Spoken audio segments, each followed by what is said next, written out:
à tous. Cette année, nous vous proposons de nous préparer ensemble à Noël en vivant un parcours intitulé « Le miracle de la gratitude ». En effet, Noël est le temps par excellence de la gratitude. C'est un moment de joie où nous nous offrons des cadeaux pour manifester notre amour. C'est surtout le moment où nous sommes invités à ouvrir notre cœur aux grands bienfaits que Dieu veut nous donner. Il nous envoie son Fils Jésus pour être notre lumière, notre joie, notre espérance, notre salut, pour transformer nos existences. Cependant, bien souvent, pas mal de choses nous empêchent d'ouvrir notre cœur à ce que Dieu veut nous donner. Nous pouvons porter des fardeaux, avoir des soucis, vivre parfois des conflits dans nos familles, être habités alors par de la tristesse, de la rancune, de la culpabilité parfois. Nous pouvons aussi peut-être tout simplement être gagnés par une forme de lassitude qui fait que nous sommes un peu désabusés ou que nous n'attendons plus rien ou plus grand-chose de ce moment qu'est Noël. Alors tous ensemble, nous allons apprendre à acquérir une attitude qui détient un pouvoir spectaculaire, le pouvoir d'ouvrir notre cœur et de vivre pleinement et totalement ce que nous recevons des autres et ce que nous recevons de Dieu. Il s'agit de la gratitude et ainsi, habités par cette attitude intérieure, nous pourrons vivre cette année Noël d'une manière toute nouvelle. Pour cela, vous avez reçu un livret du participant. Il vous permettra à chacun tout d'abord de suivre les enseignements en reportant sur le livret les mots-clés afin de soutenir votre attention. Il comporte aussi des séries d'exercices que vous serez invités à réaliser entre chaque séance et que nous pourrons partager les uns aux autres.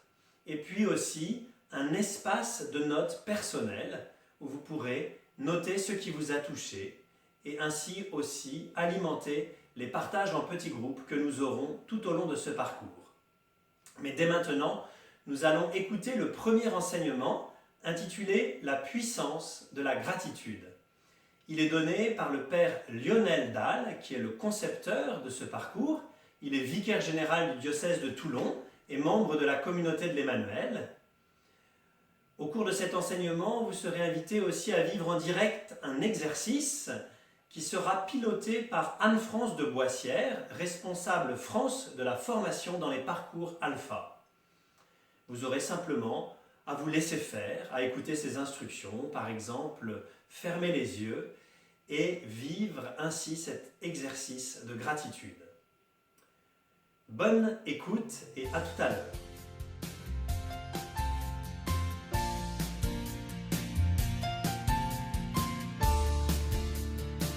Alors aujourd'hui, on voulait vous proposer d'apprendre une attitude qui s'appelle la gratitude et qui a précisément le pouvoir d'ouvrir notre cœur et du coup de nous rendre disponibles à tout ce que le Seigneur veut nous donner.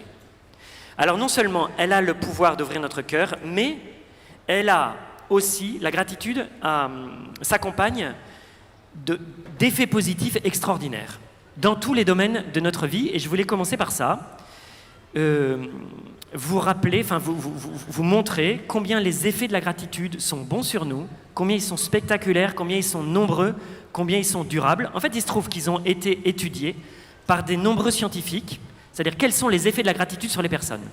Il y a des centaines d'études scientifiques sur ce sujet et qui montrent les bienfaits de la gratitude. Alors je voulais commencer dans ma première partie par vous parler des effets de la gratitude. On peut parler d'un feu d'artifice de bienfaits tellement ils sont nombreux, divers et spectaculaires.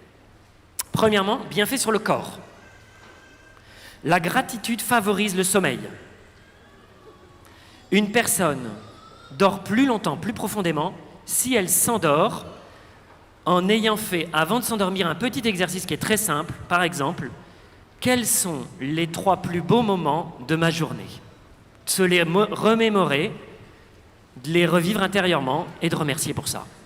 Et si vous faites ce simple exercice, vous allez dormir mieux et plus profondément. Extraordinaire, non? Ça diminue le stress. Ça a des effets bénéfiques sur le cœur, sur le diabète, ça diminue le vieillissement, ça augmente la durée de vie. Des Américains ont fait une étude là-dessus. Ils ont trouvé un couvent dans le Minnesota où les sœurs, quand elles rentrent, écrivent une lettre décrivant comment elles sont et ce qu'elles demandent au Seigneur, puis écrivent une lettre 40 ans plus tard, puis écrivent une lettre, à l'âge de 40 ans, puis une lettre à l'âge de 70 ans. Et donc ça fait une population homogène. Et alors les scientifiques ont recueilli leurs lettres, ont étudié à l'intérieur de leurs lettres le vocabulaire de la gratitude. Ils ont classé les sœurs qui étaient plutôt dans la gratitude et celles qui ne l'étaient plutôt pas. Résultat, et ils ont comparé avec leur espérance de vie, enfin l'âge à laquelle elles mouraient. Et alors l'effet, c'est qu'en moyenne, le fait d'être dans la gratitude donne à ces sœurs 7 ans de vie en plus. Vous imaginez le truc? Voilà. Alors, bienfait sur le corps, bienfait sur le psychisme, sur le mental. La gratitude favorise les sentiments agréables, comme la joie, l'amour, la satisfaction vis-à-vis de la vie. Elle diminue les sentiments désagréables comme le stress, la tristesse, l'anxiété, le désespoir, la dépression et même le risque de suicide. Elle fortifie la volonté. Elle aide à atteindre ses objectifs, elle donne de l'énergie, elle fait grandir l'amour de soi, elle augmente la motivation, elle donne du sens à la vie, elle donne confiance dans le futur. La gratitude est favorable financièrement. Quand j'ai lu ça, j'ai dit « mais c'est pas possible, comment c'est possible ?» Alors c'est très simple. En fait, elle diminue les comportements de dépenses compulsives ou excessives de nourriture, parce qu'elle calme le vide intérieur que nous avons en nous, et du coup, ça nous empêche de faire des dépenses irraisonnées, des achats comme ça qu'on fait sur le coup, ou alors d'acheter trop ou de manger trop, et du coup, c'est bon financièrement pour nous. Vous voyez un peu? Alors, il y a aussi des bienfaits sur la relation, très forts. Ça améliore la relation aux autres, ça favorise le climat de joie, de paix, ça facilite la communication, ça augmente l'attention aux autres, ça favorise la bienveillance. Dans la vie de couple, ça facilite énormément la relation. La gratitude dispose au don de soi, qui est le cœur de l'amour, et qui est un facteur qui augmente la durabilité du couple. Dans le travail aussi, ça contribue à la bonne atmosphère. Ça favorise la motivation et l'efficacité des équipes, ça nourrit le lien entre les personnes, ça permet le changement de regard sur des situations, ça unifie, ça pacifie. Ça accroît l'intégration sociale. C'est-à-dire que si vous êtes dans la gratitude, vous allez avoir plus d'amis, vous êtes plus insérés, facilement. Une personne qui exprime sa gratitude est plus appréciée. La gratitude favorise aussi la confiance envers les autres et la réciprocité. Vous voyez, c'est énorme, les bienfaits. C'est énorme. La gratitude aussi nous rend meilleurs, c'est-à-dire qu'elle va favoriser les comportements altruistes et bienfaisants. Pourquoi ? La gratitude nous aide à prendre conscience de la chance qu'on a et d'avoir reçu. Et du coup, elle nous pousse à partager aux autres et à donner. Du coup, les autres sont touchés, ils entrent dans la gratitude eux aussi, de recevoir, et du coup, par la gratitude les pousse à redonner. Et vous voyez, il se passe comme une chaîne entre celui qui prend conscience de la chance qu'il a d'avoir reçu de la vie, de Dieu, des autres, qui le partage. Du coup, les autres sont touchés, le partagent à leur tour, et ça fait, Pascal Lide, il appelle ça dans un livre sur la gratitude, la cascade du don. Parce que j'ai reçu, je donne, et les autres sont touchés et donnent à leur tour. Il y a une histoire incroyable qui s'est passée aux États-Unis dans un restaurant, à Philadelphie, en 2009. C'est très simple. 2 amis, au moment de payer, s'approchent de la caisse et on leur dit « En fait, 2 clients qui viennent de partir ont payé pour vous. » Et alors, ils ne les connaissaient pas et ne les ont jamais vus. Et ils se sont dit « C'est dingue ça !» Pourquoi ils ont fait ça? Alors, la serveuse leur dit c'est juste qu'ils ont voulu vous offrir ça. Et ils se disent on ne peut pas repartir comme ça. Et du coup, ils vont payer pour les 2 clients suivants.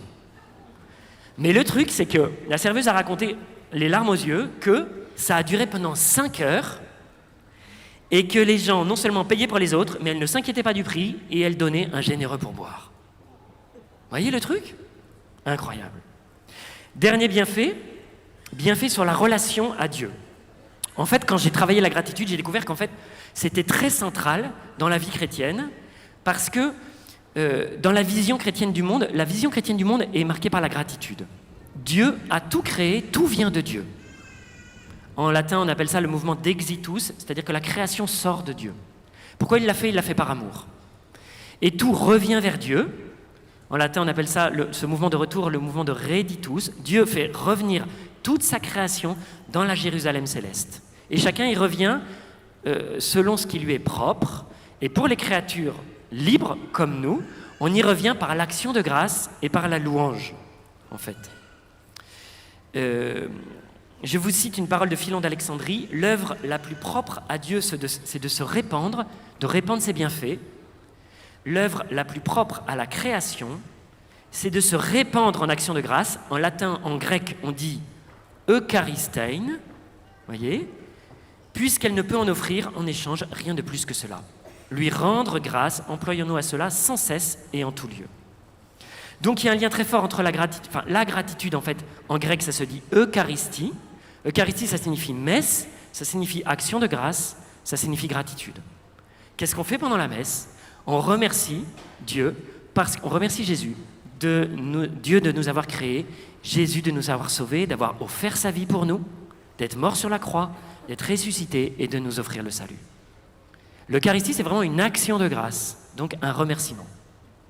Il y a une autre parole très, très courante dans la foi qui dit « rendre grâce attire la grâce ». Ça veut dire, plus on ouvre notre cœur aux bienfaits, plus on reconnaît les bienfaits que Dieu nous a donnés, plus ça nous ouvre le cœur, rendre grâce, et ça, du coup, ça nous dispose à accueillir la grâce que Dieu veut nous donner. Du coup, on la reçoit encore mieux, on est encore plus touché, et du coup, on rend grâce, et du coup, ça nous ouvre encore plus le cœur. Donc, vous voyez, il y a un cercle vertueux entre rendre grâce et recevoir encore plus la grâce. Rendre grâce attire la grâce. Enfin, dernière parole sur la question de la foi, la gratitude dans la foi. Quel est le lien entre la gratitude et la louange? Tous les matins, on commence par la louange. On pourrait dire que la gratitude, c'est l'attitude intérieure qui va nous pousser à louer, qui est la forme extérieure de la gratitude. Parce que je prends conscience de ce que Dieu a fait pour moi, je suis dans la louange et je chante, je loue et je bénis le Seigneur pour ce qu'il a fait. Vous voyez, donc ça, là c'est la même chose. Et en louant le Seigneur, ça me met encore plus dans la gratitude et dans l'action de grâce.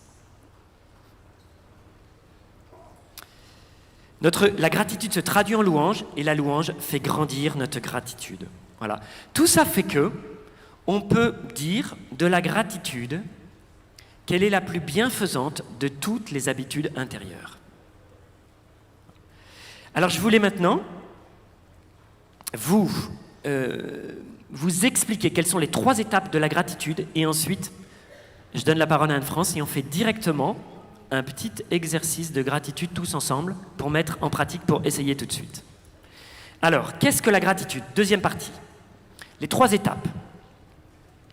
La gratitude, c'est une réponse à un bienfait. Et c'est un acte qui se déroule en 3 étapes. 3 étapes qui sont 3 R. Commençons par R. Première étape, reconnaître. Reconnaître que j'ai reçu un bienfait. La gratitude, c'est au départ une prise de conscience de ce que j'ai reçu, une aide, un don, quelque chose de gratuit que je n'attendais pas. Reconnaître. Ensuite, deuxième étape, c'est ressentir. Donc la première étape est plutôt dans l'intelligence, se souvenir, prendre conscience. La deuxième étape est plutôt dans le cœur, dans l'émotion, ressentir, être touché. Je ressens l'émotion de gratitude, d'émerveillement, de reconnaissance, de joie, lorsque je prends conscience du bienfait que j'ai reçu. Et dans la gratitude, je m'arrête, je goûte cette émotion. Et puis la troisième étape, c'est remercier. Remercier pour un bienfait, c'est une étape qui concerne la volonté. Je vais faire une action, je vais mettre en œuvre ma volonté, je vais pousser intérieurement pour remercier. Je remercie la personne qui a payé le restaurant pour moi. Je remercie le Seigneur de la grâce qu'il m'a donnée, de la vie qu'il m'a donnée, de ses bienfaits. Je me réjouis de ce que j'ai reçu. Ce qui est intéressant de voir, c'est que ces 3 étapes, reconnaître, ressentir et remercier, correspondent aux 3, si vous voulez, 3 pôles de la personne humaine. C'est-à-dire toute personne, elle est structurée autour de 3 pôles qui sont l'intelligence, la volonté et l'affectivité, ou l'émotion, le siège des émotions. Et que la gratitude va agir sur chacune de ces 3 étapes. Vous voyez, de ces trois pôles. Voilà. Eh bien, je donne la parole à Anne-France. Donc, je vais vous proposer un exercice pour illustrer les 3 points que vient de nous donner le père Lionel sur les 3 R. Donc, d'abord, je vous invite à vous asseoir confortablement, à être vraiment au fond de votre chaise, à être bien, à respirer profondément.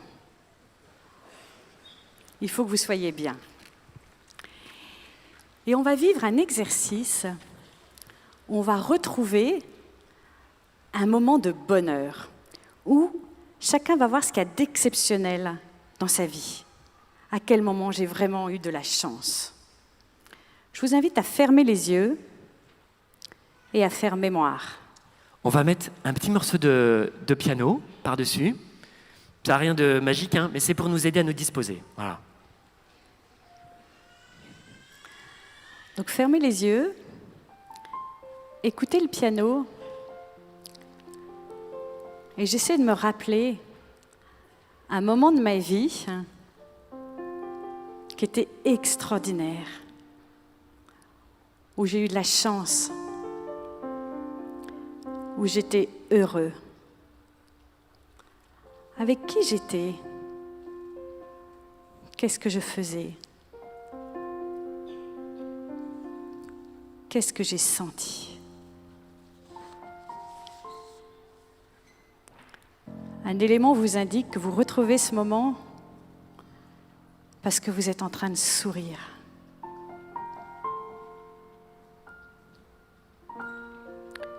Je retrouve ce moment.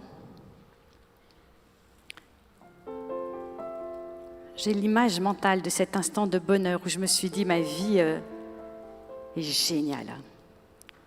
J'aime trop ma vie. J'ai de la chance.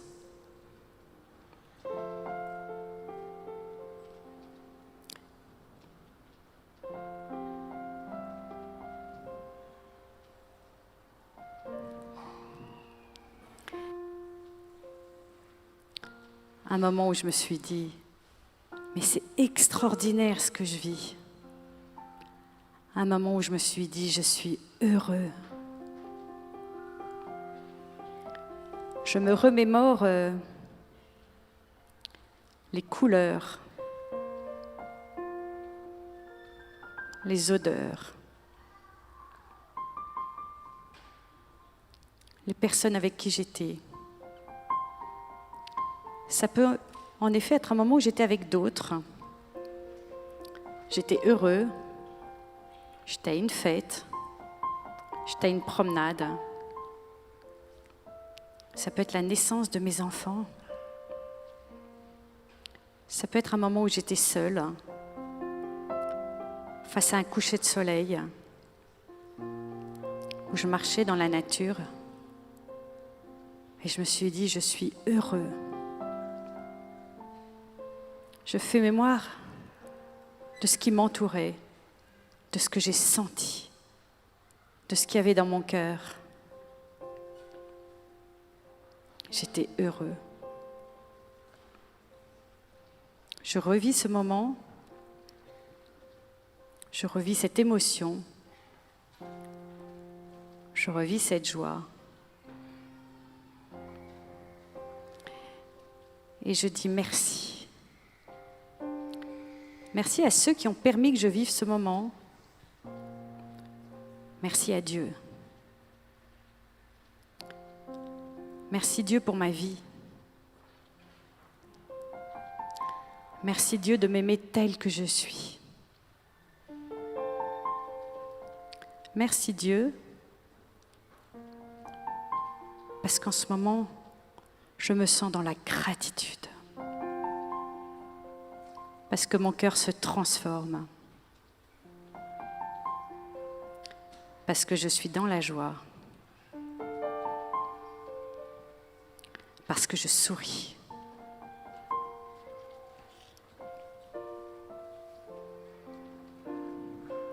Merci Dieu pour la joie que tu mets dans mon cœur. Merci Seigneur de me permettre de revivre dans mon cœur, dans mon émotion, ces moments de bonheur. Merci Seigneur de me mettre dans cette attitude de gratitude. Comment devenir des personnes habitées par la gratitude? Première chose à faire, en fait, quand on voit combien la gratitude est bienfaisante pour nous, à tous les niveaux, au niveau de notre corps, au niveau des relations, au niveau de notre relation avec Dieu, enfin voilà, on se dit comment faire pour apprendre? Alors c'est le but de notre parcours, c'est de cultiver en fait cette attitude de plus en plus dans notre vie. Peut-être vous la vivez déjà, peut-être vous la vivez pas trop, de la faire grandir pour qu'elle devienne comme, vous voyez, une attitude, on pourrait dire spontanée en nous. Alors, comment on va faire? On va devoir apprendre. Pour ça, on va devoir répéter sans cesse des petits exercices de gratitude. Répéter des petits exercices de gratitude. Si vous voulez, le principe est très simple, c'est qu'à force de répéter, ça s'imprime en nous, comme une habitude. En fait, c'est plus qu'une habitude, on appelle ça une vertu. On verra ça dans un autre topo. La répétition crée la transformation, un peu comme un muscle, c'est très similaire. Vous voyez la musculation, le principe c'est de faire des efforts, et à force de répéter, ça nous muscle. Eh bien c'est la même chose pour la gratitude, à force de faire des petits exercices de gratitude, eh bien ça nous muscle au niveau de la gratitude. Alors on va vous proposer des exercices. L'exercice de base va consister en acheter un carnet ou prendre chez vous un carnet, un beau carnet, faites attention, et à noter chaque jour 3 moments dans votre journée qui sont des beaux moments et pour lesquels vous avez de la gratitude. Le principe est très simple, voyez, vos 3 moments préférés de votre journée et vous dire, en fait j'ai vécu ça, c'est carrément super. En fait j'ai vécu ça, c'est super aussi. En fait j'ai vécu ça, si vous faites ça, peut-être au départ vous aurez des difficultés, après vous en allez trouver plein. Et vous les notez, l'idée c'est de prendre conscience qu'en fait on a plein de raisons d'être dans la gratitude. Souvent, les choses négatives s'impriment plus spontanément en nous. Voyez, c'est les critiques, le fait de râler, c'est très naturel chez nous. Eh bien, on va essayer de corriger ça. Si possible aussi, de le partager avec quelqu'un d'autre. Parce que partager nos moments de gratitude, ça augmente encore la gratitude en nous. C'est pour ça qu'après ce topo, on va vous proposer un petit moment de partage en groupe. Mais si vous voulez, si vous avez un ami qui fait le parcours, si vous avez un conjoint, c'est pas mal de, au jour le jour, se partager nos moments de gratitude. Donc répétez des petits exercices. Peut-être au départ c'est un peu artificiel. Hein. C'est exactement comme quand on apprend à conduire. Vous voyez, on n'est pas à l'aise et tout. Mais à force, eh ben, on devient à l'aise. Donc si vous n'êtes pas à l'aise, faites-le et puis ça va venir. Deuxième chose, c'est une œuvre de coopération entre la grâce de Dieu et mes efforts. C'est une œuvre de coopération entre la grâce de Dieu d'un côté et mes efforts de l'autre. C'est très important de tenir les deux à la fois. Ce qui est le plus important, on appelle ça le primat de la grâce. C'est vraiment la grâce de Dieu. C'est ça l'aspect le plus déterminant. Se transformer pour devenir une personne habitée par la gratitude va donc nécessiter d'accueillir la grâce de Dieu et en même temps de faire des efforts. Ces efforts qu'on va faire, c'est déjà une œuvre de la grâce de Dieu. Vous voyez, il y a une parole dans Saint Paul qui dit « Dieu agit pour produire en nous le vouloir et le faire ». Le fait d'être venu ce soir, c'est déjà l'Esprit Saint qui vous a poussé, sans que vous, peut-être, vous vous en rendiez compte. C'est un équilibre entre deux écueils. D'un côté, ce que j'ai appelé le volontarisme, et de l'autre côté, ce que j'ai appelé le laisser-faire, ou le quiétisme. C'est deux hérésies dans l'Église. Le volontarisme, si vous voulez, l'hérésie s'appelle le pélagianisme, vous n'êtes pas obligé de connaître ce mot. C'est une hérésie qui consiste à dire faisons un effort et on va s'en sortir. Si je fais vraiment un grand effort, je vais m'en sortir. En fait, la vérité, c'est qu'on ne va pas s'en sortir.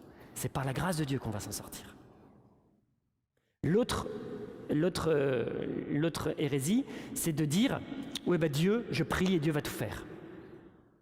Alors il y a une phrase de saint Augustin qui est très claire et qui dit « Dieu qui t'a créé sans toi ne va pas te sauver sans toi. » Dieu qui t'a créé sans toi ne va pas te sauver sans toi. C'est vrai qu'on ne s'est pas créé nous-mêmes, on a reçu la vie d'un autre. Donc ça, c'est un cadeau que Dieu nous a fait. Maintenant, pour le salut et pour avancer dans la vie, Dieu veut qu'on coopère à sa grâce, par nos petits efforts. Et donc c'est là où notre volonté intervient. Alors, c'est comme un équilibre.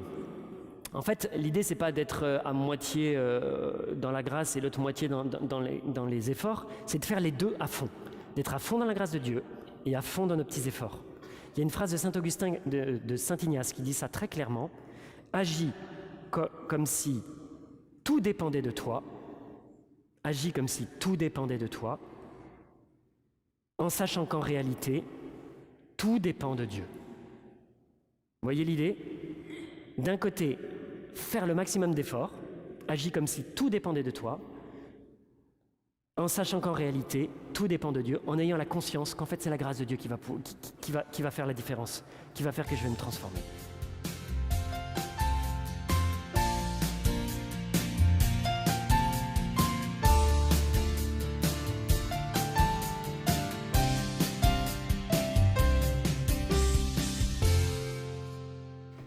Suite à cet enseignement, nous vous proposons maintenant de vivre un temps de partage ensemble. Dans un premier temps, vous pourrez partager deux choses. Le point qui m'a touché dans l'enseignement et comment cela rejoint mon existence. Deuxième chose à partager, une joie, un bienfait vécu ces derniers jours. Je vous rappelle juste 3 petites règles pour le partage. Tout d'abord, il est confidentiel, rien de ce qui est dit ne sort du petit groupe. Deuxième point, lorsque nous partageons les uns à la suite des autres et on n'intervient pas, on ne coupe pas le partage de celui qui s'exprime. On ne le commente pas non plus. Le temps du débat pourra être fait plus tard, après le temps de partage. Mais il est important que ce temps de partage soit vraiment un cadeau que l'on s'offre les uns aux autres.